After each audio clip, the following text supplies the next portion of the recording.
রিয়াদির সাথে আজ বেরিয়ে পড়লাম দিল্লি বেল্লিতে খাওয়া দাওয়ার জন্যে। এই ক্যাফেটিতে সিটিং স্পেস খুব একটা বেশি না, তবে ওই 20 থেকে 25 জনের মধ্যে বেশ ভালো মতোই বসে খাওয়া দাওয়া করা যায়। ছোট্ট একটু জায়গাকে খুব সুন্দরভাবে সাজিয়ে তুলেছে এই দিল্লি বেল্লির লোকেরা। বাইরের দিকে 10 জন মতনের বসার জায়গা, সেটা কিন্তু নন এসি, আর ভেতরে রয়েছে 10-15 জনের মতন বসার জায়গা, সেটা পুরোপুরি এসি। ঢুকে খানিকটা বসে নিয়ে কিছুটা ভিডিও তুলে নিয়ে প্রথমেই দেখা শুরু হলো মেনু কার্ড। চা কফি থেকে শুরু করে মেনুতে পকোড়া, নানান রকমের রিফ্রেশমেন্টস আইটেম, নুডলস, ম্যাগি, মোমো, তারপর রয়েছে স্যুপ, রোল, নানান ধরনের চাইনিজ আইটেম, আর কম্বো কিন্তু রয়েছে এদের আইটেমের ভেতরে।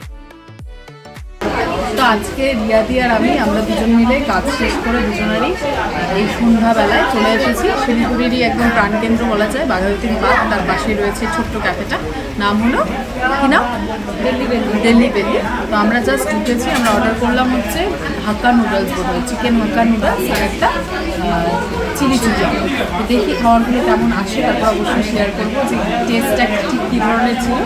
আর তোমরা সাথে থাকো, দেখতে থাকো। খাবার অর্ডার দেওয়ার পর যা হয় আর কি, সেই খাবার আসার অপেক্ষা বসেই আছি, দুজন মিলে গল্প করেই যাচ্ছি। দেখি খাবার আর এসে আমাদের হাতে পৌঁছচ্ছে না। তো সেই অপেক্ষাটা সত্যি মনে হয় যে কতক্ষণে শেষ হবে। এই খাবারের অপেক্ষাটা করাটা না খুব কিন্তু কষ্টকর। তারপর ততক্ষণে আমরা ভেতরটা ঠিক কেমন দেখতে তোমার জন্য সেই ক্লিপগুলো তুলে নিলাম।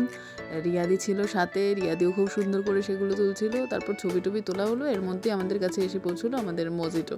আমরা একটা মজিটো অর্ডার করেছিলাম, সেটা খেতে মোটামুটি বেশ ভালোই ছিল। মজিটোর মধ্যে না বাজে করে বানানোর মতন কোনো অপশানই থাকে না। আমার নিজের ব্যক্তিগতভাবে মনে হয় যে নুডলস আর মজিটো এসব চাইলেও মনে হয় বাজে বানানো যায় না। তো তারপর যথারীতি চলে আসলো ওই হাক্কা নুডলস থেকে শুরু করে চিলি চিকেন, যা অর্ডার দিয়েছিলাম। চিকেনের কোটিংটা না উপরে প্রচণ্ড বেশি ছিল, ভেতরে চিকেনের পার্টটা খুবই কম ছিল। চিলি চিকেনের ক্ষেত্রে আমাদের একটা আশা কিন্তু থাকে যে চিকেনের পোর্শনটা বেশ ভালো পাবো, চিকেনটাকে বেশ ভালো পরিমাণে পাবো, কিন্তু এখানে সেটা সেই ক্ষেত্রে আশাহত হয়েছি বলা যায়। তাও টেস্ট খুব একটা খারাপ ছিল না। তো যাই হোক, এই চললো আমাদের খাওয়া দাওয়া।